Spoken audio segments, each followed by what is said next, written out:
Nobody is ever going to choose him.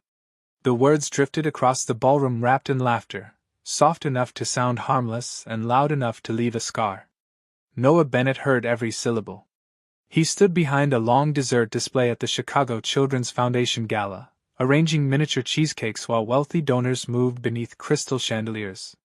A few guests smiled awkwardly after the comment. Others pretended not to hear it. Nobody told the man he was wrong. Noah kept working.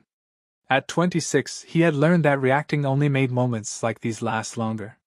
He was the Omega people called sweet, reliable, friendly, and safe, never the one who made heads turn or got proudly chosen.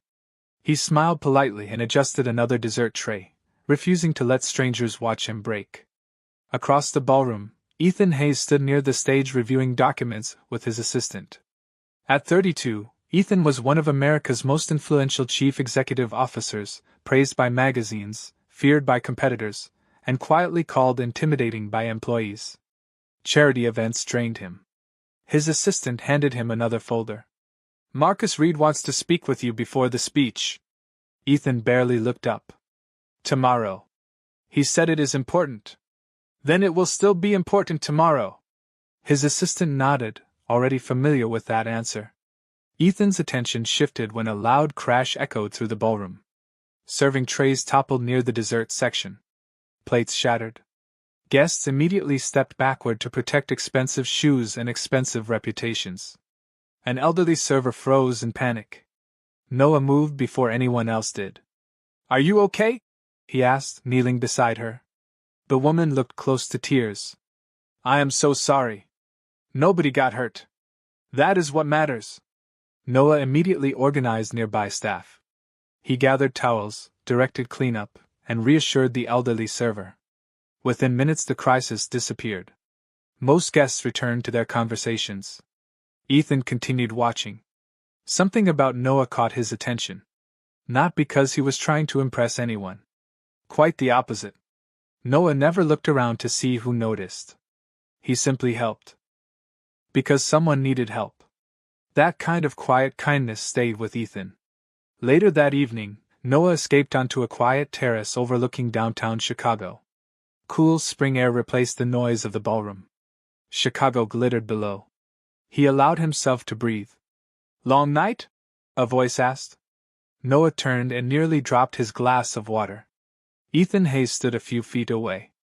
Up close, he looked even more intimidating than he did in magazines.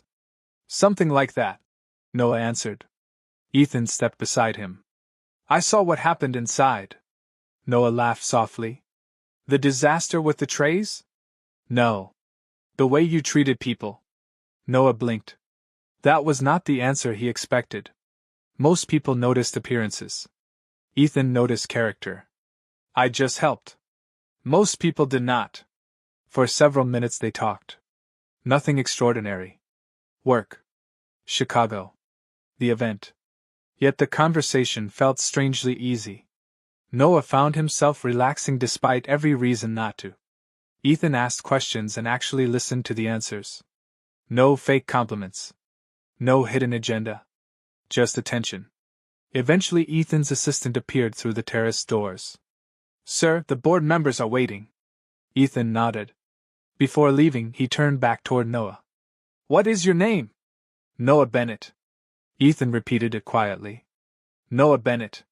Something about the way he said it made Noah's chest tighten. "Nice to meet you, Noah."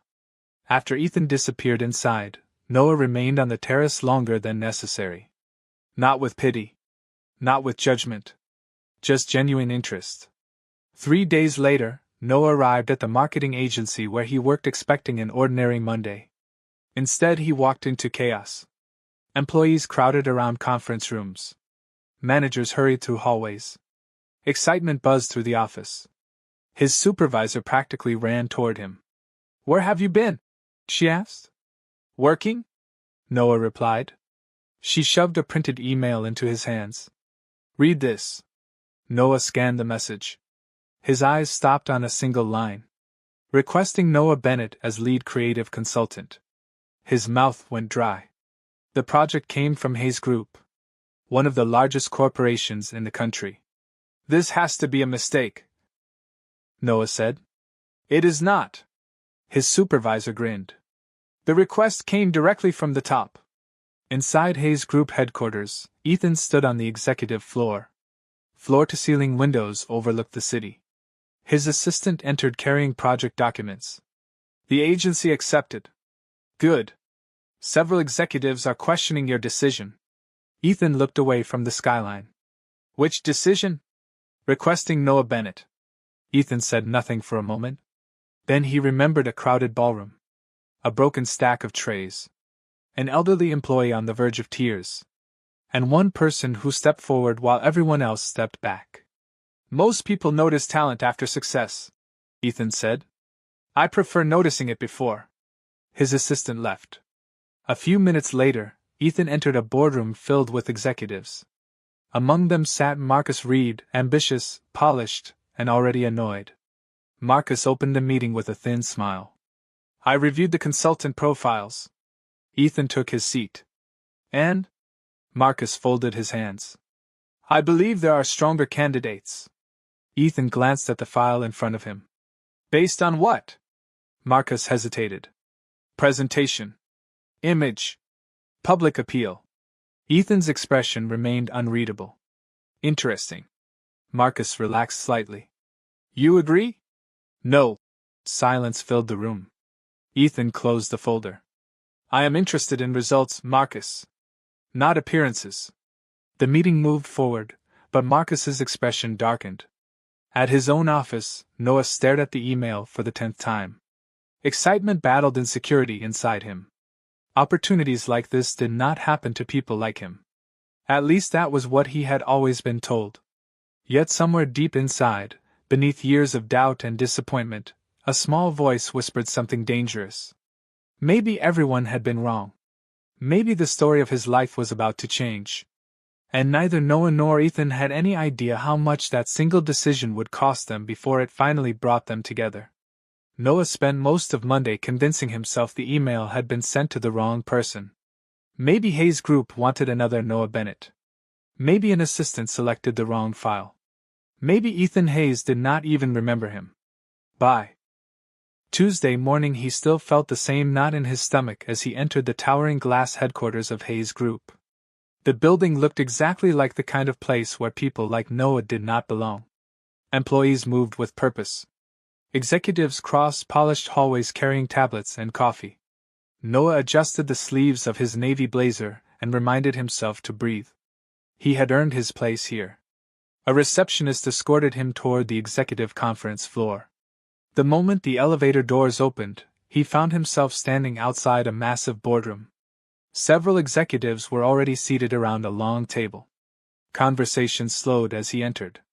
Noah recognized the expressions: curiosity, surprise, doubt. Marcus did not even hide his disappointment. Marcus leaned back and studied Noah. This is the lead consultant, he asked. A few executives exchanged glances. Noah pretended not to notice. Before anyone could respond, the conference room doors opened again. Ethan Hayes entered. The atmosphere changed immediately. Conversation stopped. Phones disappeared. Chairs straightened. Ethan greeted nobody. He simply walked to the head of the table and opened a project folder. Then his eyes briefly met Noah's. A small nod followed. Let us begin, Ethan said. The meeting lasted nearly 3 hours. During the first hour Noah spoke very little, listening as executives argued over demographics, spending projections, and market trends. Forecasts. Then Ethan asked a question that changed everything. Why are younger consumers disconnecting from our brand? Silence filled the room. Several executives offered rehearsed answers. Marcus blamed market conditions. Another executive blamed social media trends. A third blamed economic uncertainty. Ethan remained unconvinced. Finally his gaze shifted toward Noah. What do you think? Every face turned toward him. Noah felt his heartbeat accelerate. He could play it safe. Give a generic answer. Avoid attention. Instead he remembered every time someone had underestimated him. Every time someone decided his appearance mattered more than his ideas. People are exhausted, Noah said. The room grew quiet. exhausted by. What?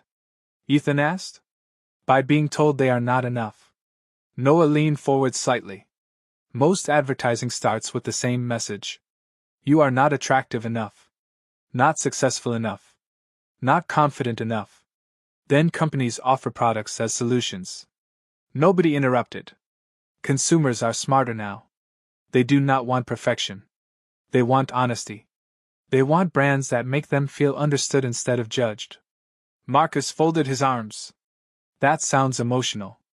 Noah looked directly at him. People make emotional decisions every day. The smartest companies understand that. A few executives shifted in their seats.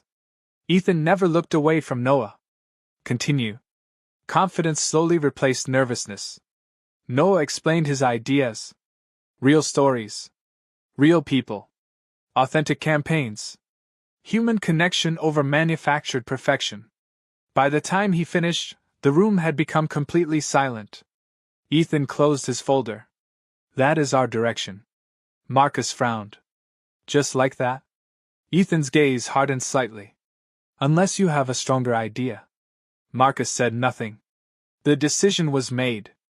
After the meeting ended, executives gradually left the room. Noah gathered his notes, still trying to process what had happened. Mr. Bennett. Ethan's voice stopped him. Walk with me. Noah followed him through several hallways overlooking the city. Neither spoke. Finally, Ethan broke the silence. How long have you worked in marketing? 5 years. And how long have people underestimated you? Noah laughed despite himself. That is a very specific question. It is also a simple one. Noah thought about it. Elementary school. High school. College. Interviews. Networking events. Dating. Life. Most of my life. He admitted. Ethan nodded. They are making a mistake. The words struck deeper than Noah expected. Nobody had ever said them with such certainty. Not because they felt sorry for him. Because they believed it. Later that afternoon, Noah toured the marketing division assigned to the campaign. That was when he encountered Marcus Reed again. Marcus stood near a group of department heads discussing timelines. Mr. Bennett, Marcus said smoothly. Noah already disliked the smile. Marcus. Interesting presentation earlier. Thank you. Marcus's smile widened. Although I suspect enthusiasm and expertise are not always the same thing. Noah immediately understood the message. Marcus did not think he belonged here. The old version of Noah would have smiled politely and walked away. This version made a different choice. Good thing I have both, Noah replied. Marcus blinked. The answer clearly surprised him. Confident. Prepared.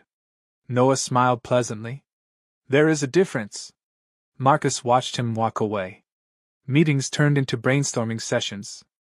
Brainstorming sessions turned into strategy presentations. Every day brought new challenges, and Marcus kept questioning Noah's decisions, but Noah kept proving himself. Slowly, people began listening. Designers sought his feedback. Analysts requested his opinion. Team leaders invited him into conversations that once happened behind closed doors. One evening, long after most employees had gone home, Noah remained alone reviewing campaign drafts. He rubbed tired eyes and reached for another file. A cup of coffee suddenly appeared beside him. Noah looked up. Ethan stood there holding a second cup. You are still here, Ethan said. Noah accepted the coffee. So are you.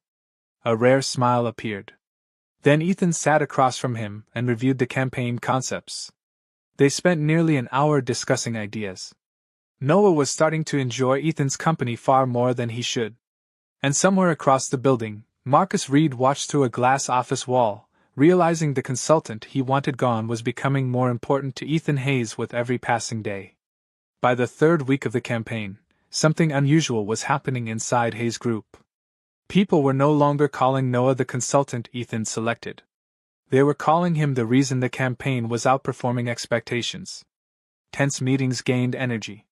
Designers brought stronger concepts, analysts tried bolder strategies, and departments that rarely worked together began connecting. Noah had a gift that spreadsheets could not measure. He made people feel seen.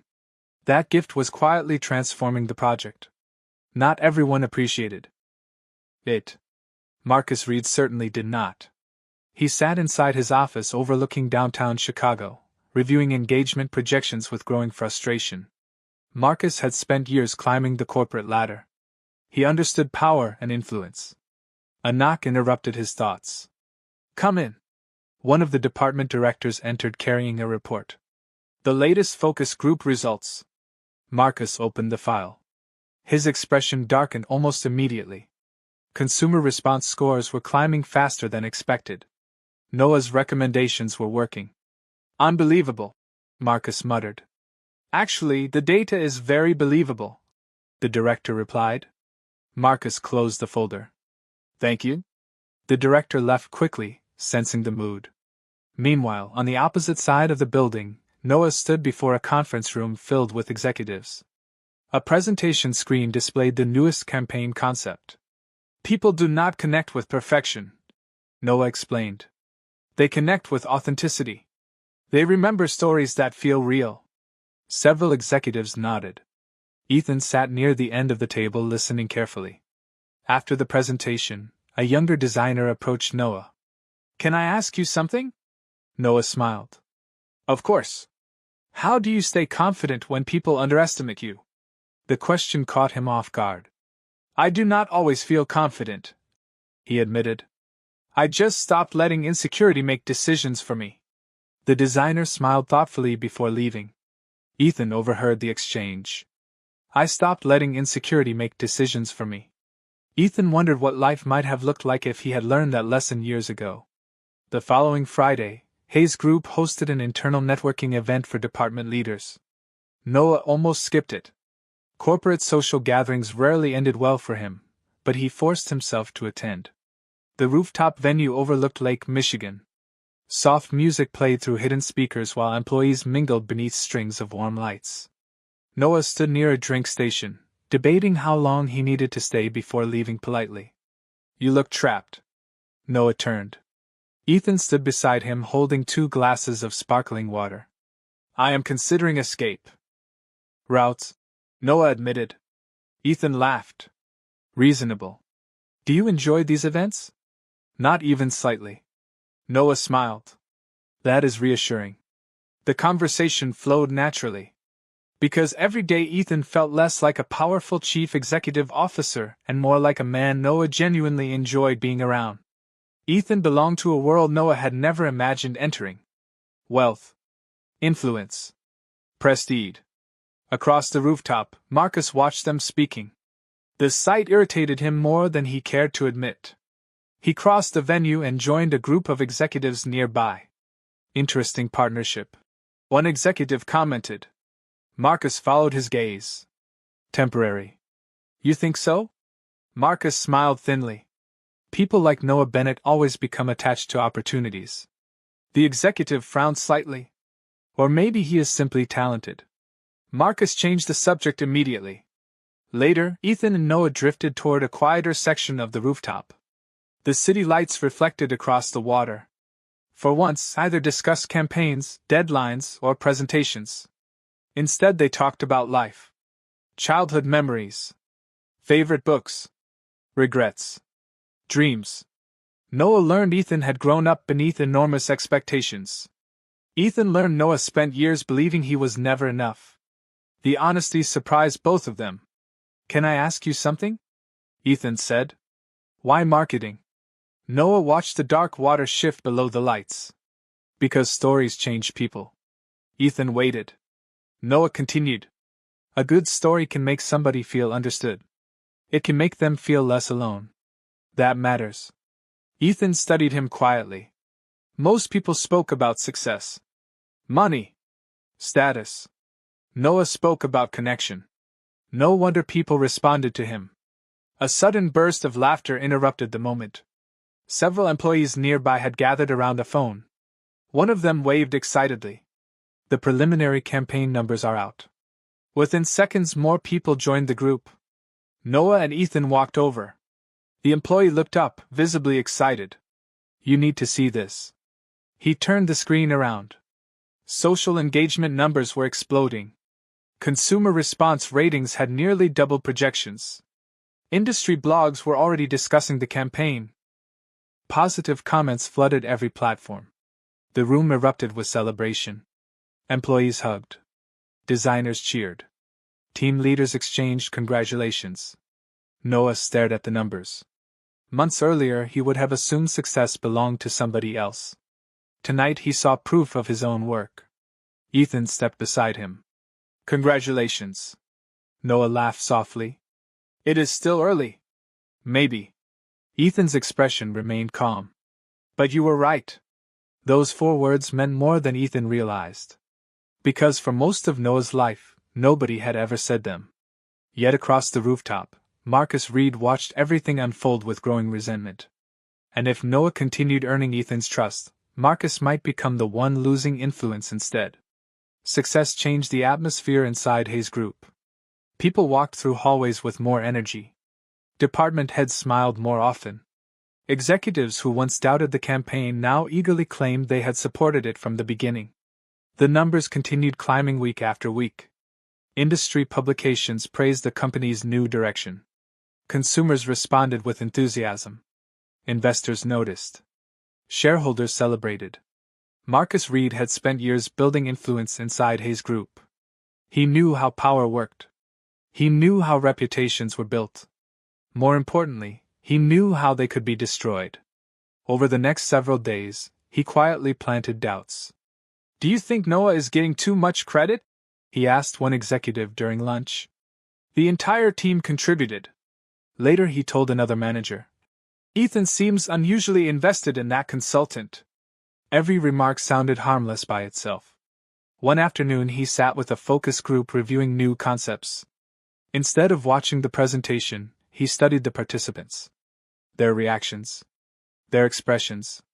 Their emotional responses. When the session ended, one middle-aged woman approached him. Can I tell you something? Noah smiled. Of course. Your campaign made me cry. Noah blinked. That was not the goal. She laughed softly. It was not because it was sad. It was because it felt honest. She hesitated. Most companies talk at people. Yours felt like it was talking to them. The woman left before Noah could respond. At Hayes Group, Ethan sat through another executive meeting. The discussion centered around campaign performance.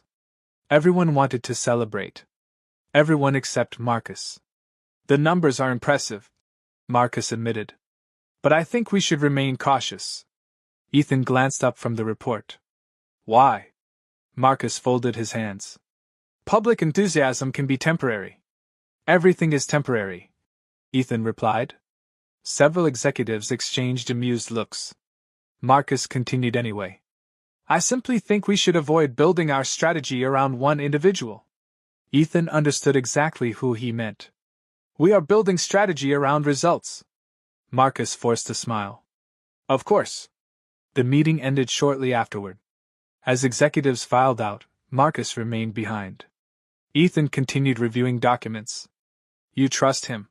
Marcus said. Ethan did not look up. Who? Noah. Ethan closed the folder slowly. Is there a reason this conversation keeps happening? Marcus hesitated. I think you are overlooking certain realities. Such as? Marcus leaned back. People like Noah become emotionally attached to opportunities. Sometimes gratitude gets mistaken for something more. Ethan's gaze cooled. I am not interested in discussing my employees. Marcus immediately realized he had pushed too far. Understood. Yet as he left the room, he felt oddly satisfied. Seeds only needed time. Meanwhile, Noah received an unexpected invitation. Ethan wanted him present during a private executive strategy retreat the following weekend. The invitation shocked him. These events were normally reserved for senior leadership. Are you sure they meant me? Noah asked when Ethan called. Yes. Some executives are not going to like that. That sounds like their problem. Noah laughed despite himself. Ethan's dry humor appeared more frequently these days. The retreat took place at a lakeside conference property 2 hours outside Chicago. Noah arrived Saturday morning carrying presentation materials and enough anxiety to fill an entire suitcase. Luxury vehicles lined the parking area. Senior executives moved through the venue discussing business and investments. Noah instantly felt out of place. Relax. Ethan appeared beside him. You look like you are preparing for a courtroom trial. I feel like I accidentally wandered into one. Ethan smiled. You belong here. 3 simple words. Yet they lingered in Noah's mind throughout the day. The retreat proceeded smoothly. Presentations. Discussions. Strategic planning. Noah contributed ideas that impressed even skeptical executives. By late afternoon, several people who originally questioned his presence were actively seeking his opinion.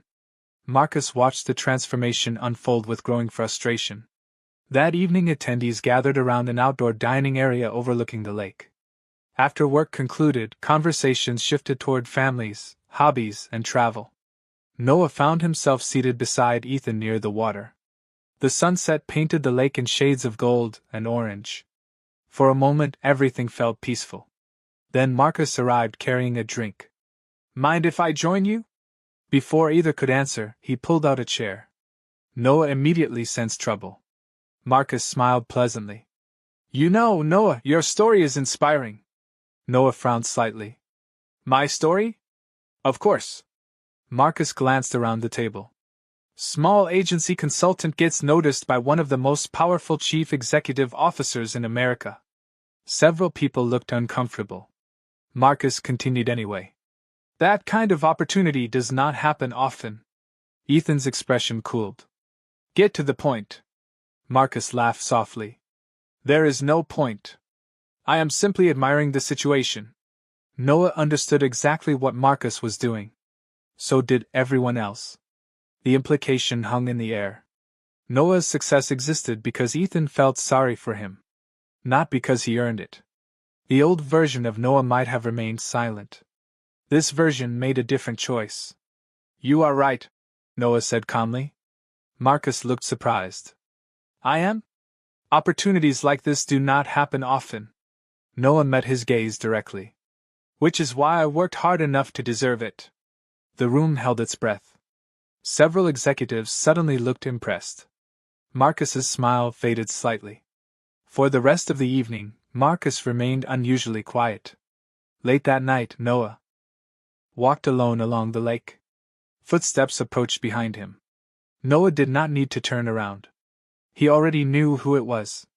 Ethan stopped beside him, hands in his pockets. Then Ethan finally broke it. You handled Marcus better than I would have. Noah laughed softly. That is probably not true. Ethan looked out toward the water. Trust me. For a few seconds they simply stood together beneath the night sky. Then Ethan asked a question that caught Noah completely off guard. Has anyone ever told you how extraordinary you are? Noah stared at him. His heart skipped painfully. Ethan seemed unaware of the effect. Or perhaps he was not. Before Noah could answer, Ethan's phone rang. Ethan glanced at the screen and frowned. He answered immediately. As Noah watched him walk away toward the conference center, an uncomfortable feeling settled in his chest. Because for the first time, he found himself wishing work would stop stealing Ethan away. And he had no idea how much that feeling was about to hurt. The retreat ended on Sunday afternoon, but Noah carried Ethan's question all the way back to Chicago. Has anyone ever told you how extraordinary you are? By Monday, the campaign's latest performance reports exceeded every projection. Consumer engagement continued climbing. Brand approval ratings reached levels the company had not seen in years. Marketing publications began highlighting Hays Group as one of the most successful brand transformations of the year. Employees celebrated. Executives congratulated one another. By noon, several media outlets requested interviews. By afternoon, industry analysts were discussing the campaign on national business programs. Then one board member smiled toward Noah. I think we owe Mr. Bennett some recognition. Several executives nodded. Marcus remained expressionless. Another board member laughed. At this rate, competitors are going to start trying to hire him away. The comments sounded harmless. Ethan was no longer simply impressed by Noah. He cared about him. Later that week, Noah arrived early for work and stopped abruptly outside the employee cafe. Two marketing managers sat near the window. They had not noticed him. I heard. Ethan specifically requested him.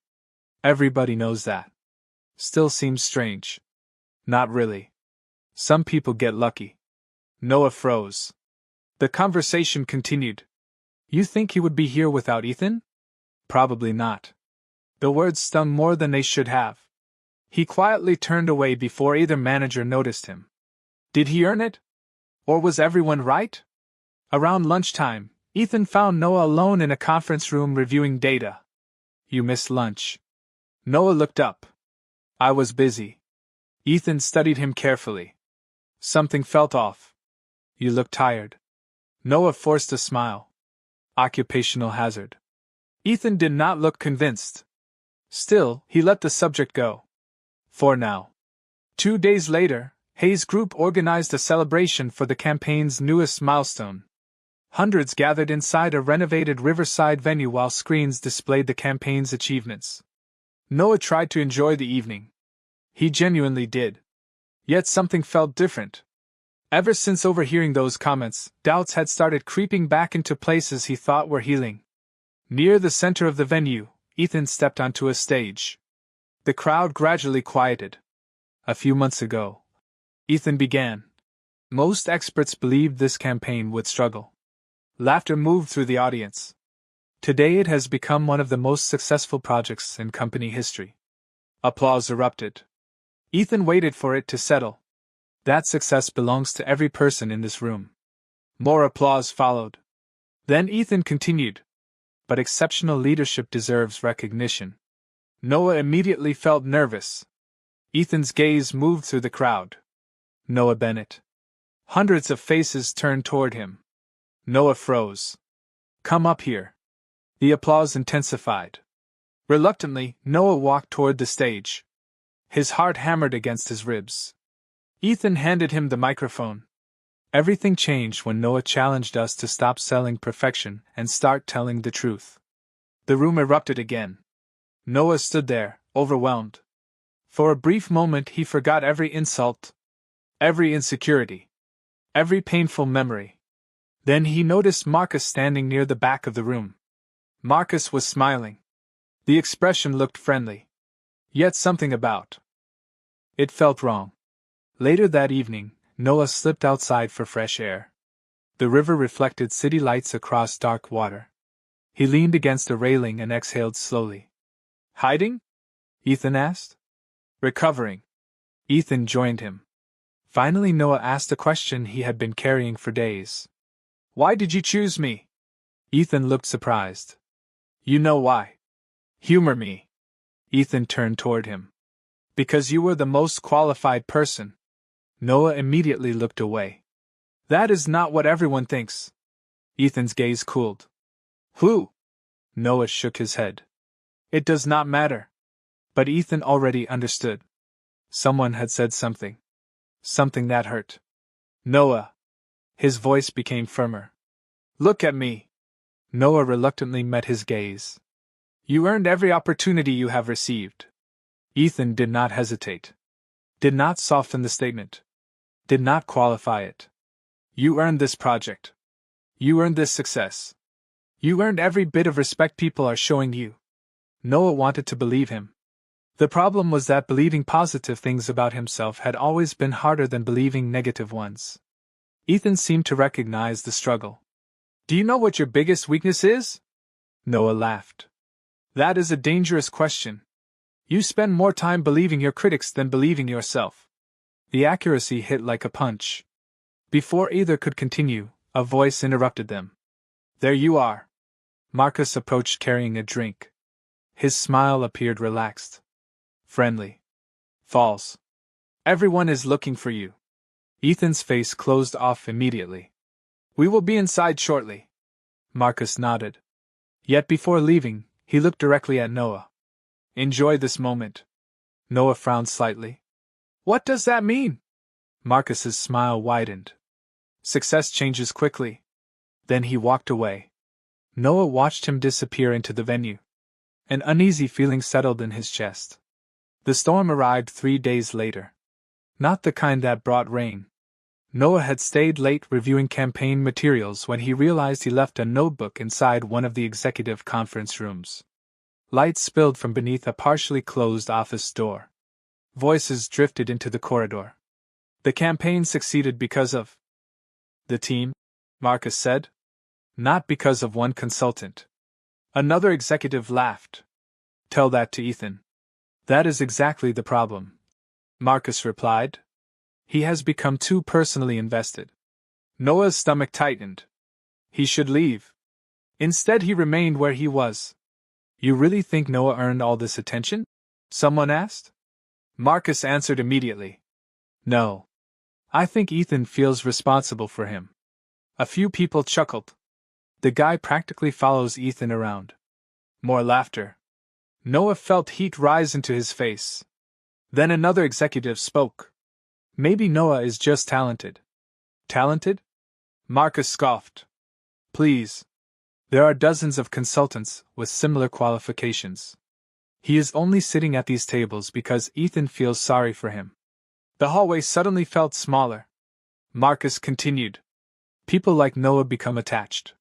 Give them a little attention and suddenly they think they belong among executives. More laughter followed. Noah's chest tightened painfully. Then silence filled the room. Noah turned away before he could hear anything else. He walked toward the elevator.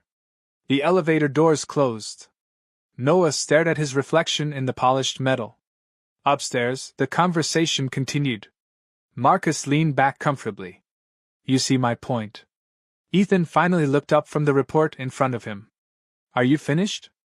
Marcus smiled. Just being realistic. Ethan closed the folder. Then allow me to be realistic. The room became quiet. Noah Bennett is responsible for results that none of you achieved. Marcus's smile disappeared. Ethan, you questioned him. He proved you wrong. You dismissed him. He proved you wrong. You underestimated him. He proved you wrong. Ethan's voice remained calm. If anyone here earned their seat, it is Noah. No one answered right away. Marcus looked away. Ethan gathered his documents and left. The next morning, Noah arrived at work determined to act normal. He greeted coworkers, attended meetings, reviewed presentations. Ethan noticed immediately. Noah no longer lingered after meetings. After a strategy session ended, he stopped Noah near the elevators. Do you have a minute? Noah forced a smile. Sure. Ethan studied him carefully. What happened? Noah frowned. What do you mean? You have been avoiding me. Noah laughed lightly. I have been working. That is not the reason. For a moment Noah considered telling the truth. You are imagining things. The elevator doors opened. Noah stepped inside. Ethan remained standing in the hallway. The doors closed between them. 2 weeks later the campaign officially launched nationwide. The response exceeded every projection. Social media filled with praise. News outlets called it one of the year's biggest success stories, and investors celebrated. During the launch celebration, Ethan stood before hundreds of employees. Cameras flashed around the room. This success belongs to an extraordinary team, Ethan said. Applause filled the venue. Then his gaze found Noah. But one person changed the direction of this company. More applause followed. Noah Bennett. The crowd erupted. Noah walked onto the stage. Smiles surrounded him. After the event ended, Noah slipped outside onto a quiet bench overlooking the river. A few minutes later Ethan appeared. There you are. Noah smiled politely. Congratulations. Ethan sat beside him. You deserved every word. Thank you. The answer sounded distant even to Noah. Ethan noticed. You still seem unhappy. Noah stared across the river. Can I ask you something? Anything. Noah took a slow breath. Have you ever been the person nobody chooses? Ethan looked confused. What? The person people tolerate but never really value. The person who gets invited because excluding them would look rude. Ethan listened carefully. Noah continued. The person everyone compliments in public but doubts in private. The words carried more pain than he meant to reveal. Noah stood before Ethan could respond. I should go. Ethan rose as well. Noah. Noah paused. Ethan searched for the right words. I think something happened. Noah smiled faintly. Maybe. Talk to me. Noah looked at him for several seconds. Pain flickered across his face before he hit it. Real kindness is standing beside someone when it costs you something. Ethan froze. Noah stepped away. Good night, Ethan. Then he walked toward the parking lot.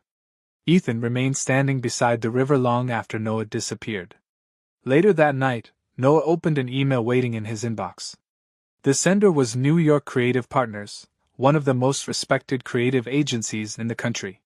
The offer was almost impossible to ignore. Senior creative director, double the salary, full relocation support, and a chance to lead national campaigns under his own name. 6 months earlier, Noah would have accepted before the screen dimmed. Now he sat in his apartment staring at the Chicago skyline, hating that one person made the decision hurt. Ethan should not influence this. Their relationship was professional, or at least that was the line Noah kept repeating until it stopped sounding convincing. Across the city, Ethan sat alone in his office, unable to focus on reports. Noah's words kept returning to him. Real kindness is standing beside someone when it costs you something. Ethan searched his calendar, found the executive discussion with Marcus, and understood too late. Noah had heard the insult. Worse, he had heard Ethan's delay before he defended him.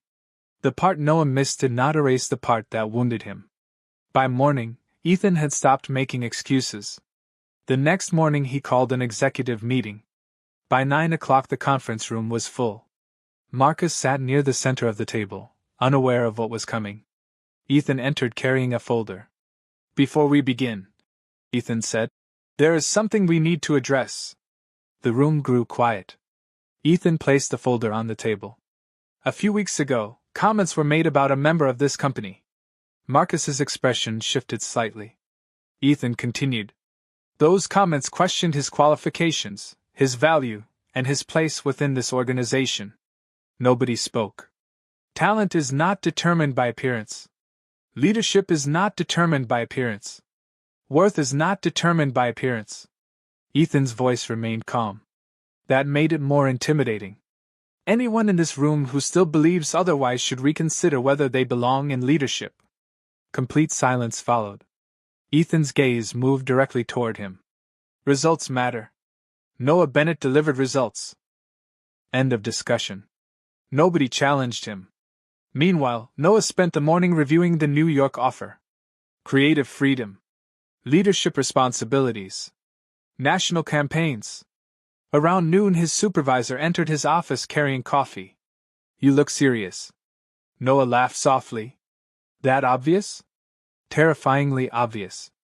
She sat across from him. What is going on? Noah hesitated before handing her the offer letter. Her eyes widened instantly. Noah. I know. This is huge. I know. You are going to take it, right? Noah looked out the window. I do not know. His supervisor stared at him. The Noah Bennett I hired 3 years ago would already be packing. That observation stayed with him long after she left. Because she was right. Later that afternoon, Ethan finally found Noah alone. Can we talk? Noah nodded cautiously. Ethan closed the door behind him. You overheard that executive conversation. It was not a question. Noah looked away. Ethan exhaled slowly. I should have realized sooner. Noah remained quiet. You left before hearing the rest. Maybe.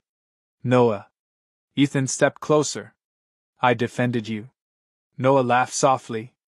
Do you know what I remember? Ethan said nothing. I remember standing outside that room waiting. Noah met his gaze. I remember hearing people question everything I worked for. Pain flickered across his expression. And I remember hoping the one person whose opinion mattered would say something. Ethan felt every word. You are right. Noah blinked. Ethan continued. You are right to be angry. I am not angry. Then disappointed. Noah turned his eyes toward the floor. Ethan's voice softened. That might be worse. The room fell quiet. Finally, Ethan spoke again. I made a mistake. Noah closed his eyes briefly. At the time, I thought the comments were insignificant. Ethan shook his head. I was wrong. Noah listened without interrupting. I should have stopped the conversation immediately. Ethan looked directly at him. You deserve that. For the first time since the misunderstanding began, Noah felt the sharp edge of his anger soften. He glanced down at the screen. New York Creative Partners. Ethan noticed immediately. The agency? Noah looked surprised. How did you know? Ethan almost smiled. Your expression. Noah lowered the phone. You are considering it. Again, not a question. Yes. Ethan looked toward the window. When do they need an answer? Soon. The answer stayed between them. I should get back to work. Ethan nodded slowly. As Noah reached the door, he stopped. For what it is worth, he said quietly. Thank you for apologizing. Then he left. Ethan remained alone in the conference room. Yet for the first time, Ethan realized that caring about someone and controlling their future were not the same thing. It was about whether he was brave enough to choose himself, even if choosing himself meant walking away from the person he loved. Noah accepted the New York offer on a rainy Thursday night. His finger hovered over the send button for almost a minute before he clicked. The confirmation arrived quickly. They were thrilled. Contracts would follow. Relocation would begin the next week. Everything he had worked for was finally real, and somehow the room felt too quiet. The next morning, his supervisor hugged him before he finished explaining. You earned this, she said. Do not let anyone convince you otherwise. Noah smiled. I am trying. No, she replied. You are learning. There is a difference. By lunch, the agency knew. Co-workers congratulated him. Clients sent messages. Everyone seemed ready to celebrate the version of Noah who was brave enough to leave. At Hayes Group headquarters, Ethan learned the news during a routine briefing when a director mentioned Noah's relocation plan. Relocation? Ethan asked. The room became awkward. To New York, the director said. Ethan answered the rest of the meeting by instinct, but his mind stayed on one fact. Noah was not thinking about leaving anymore. He was leaving. That evening, Ethan called him. Noah stared at the number before answering. You accepted, Ethan said. I did. The pause felt heavier than an argument. Why did you not tell me? I was going to. Eventually? Noah closed his eyes. Probably. Ethan's voice dropped. I thought we were friends. Noah looked through the rain on his apartment window. Maybe that is the problem. When Ethan asked what he meant, Noah finally said what had been building for months. You belong in a world where doors open automatically. People listen when you speak. People assume you belong. Some of us spend years trying to earn what other people receive without asking. Ethan understood then that this was not really about New York. It was about dignity. The call ended politely, which somehow made it hurt more. Then came the industry celebration dinner. The campaign had become one of the year's biggest success stories, and executives gathered at an upscale restaurant overlooking the river. For a while, Noah almost relaxed. Then a woman in a black dress entered like she knew every name in the room. She walked straight to Ethan, kissed his cheek, adjusted his tie with familiar ease, and sat beside him. Sorry I am late, she said. Ethan smiled at her, and Noah felt something inside him fold. Claire noticed Ethan watching Noah before Ethan admitted it to himself. You keep looking at him, she whispered. Ethan nearly choked on his drink. What? Claire raised an eyebrow. You have checked on him at least 15 times.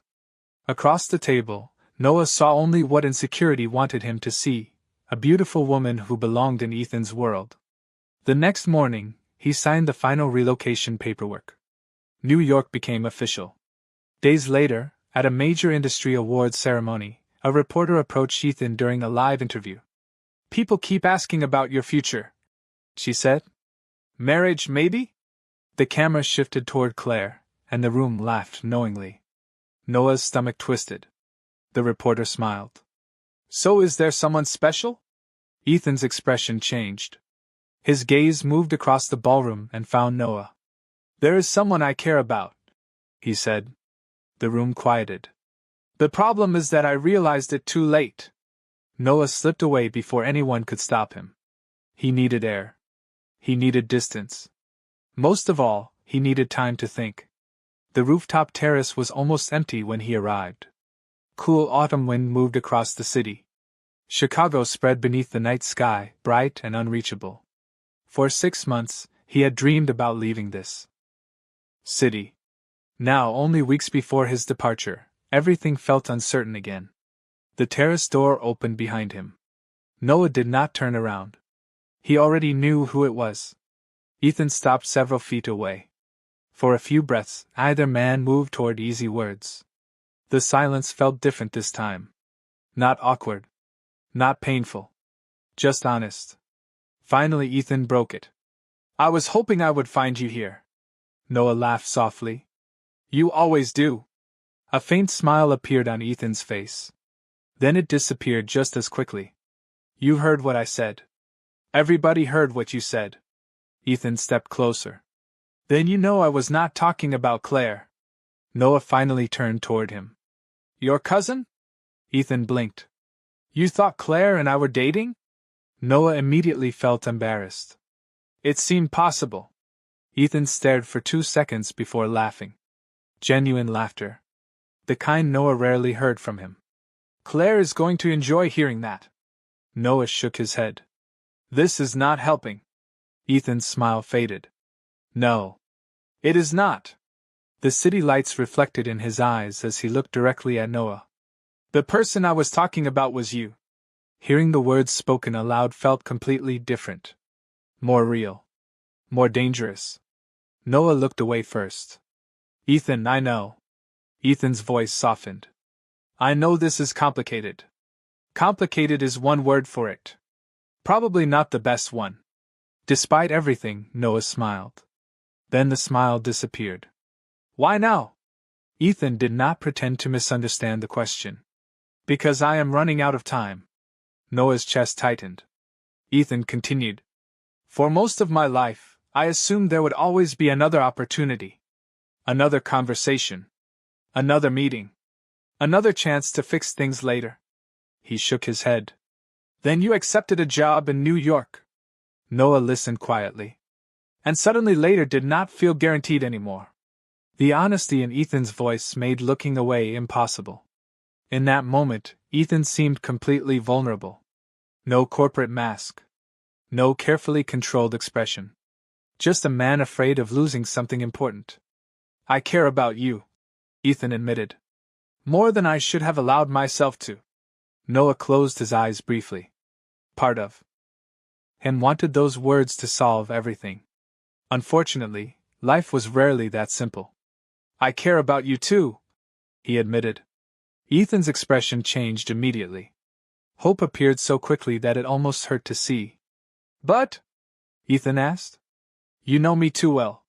The but sounded large. It is. Noah faced the skyline because it was easier than facing Ethan. I spent years waiting for people to choose me. His voice remained calm. Years believing I had to earn my place in every room. Every friendship. Every relationship. Ethan listened without interrupting. New York is the first thing I chose completely for myself. The words stayed suspended between them. Ethan nodded slowly. And you should choose it. Noah stared at him. What? You should go. For a second, Noah wondered if he had heard correctly. Ethan continued. If I ask you to stay right now, I will spend the rest of my life wondering whether I held you back. Noah could not speak. You earned this opportunity, Ethan said. You built it. You deserve it. The wind moved between them. Neither looked away. So what happens now? Noah asked quietly. Ethan smiled sadly. I have no idea. That answer felt more honest than any promise could have. They spent nearly an hour talking on the terrace. About fears. About mistakes. About the future. about everything they should have discussed months earlier. By the time they finally left, nothing had been fully resolved. Yet something important had changed. There were no more secrets between them. 2 weeks later, Noah boarded a flight to New York. Ethan did not ask him to stay. Noah did not ask Ethan to follow. The goodbye was simple, honest, painful, and somehow exactly what it needed to be. The first months in New York were hard and rewarding. His apartment was smaller than expected, his schedule was brutal, and nobody at the new agency cared that Ethan Hayes once believed in him. That was exactly what he needed. Every pitch had to stand on its own. Every client had to be earned. When a national nonprofit campaign stalled 3 days before presentation, Noah rewrote the entire message around one simple idea: people do not need to be perfect to be worthy of help. The room went quiet when he presented it. Then the client approved it on the spot. Within weeks, the campaign spread across social media, and industry leaders began requesting Noah by name.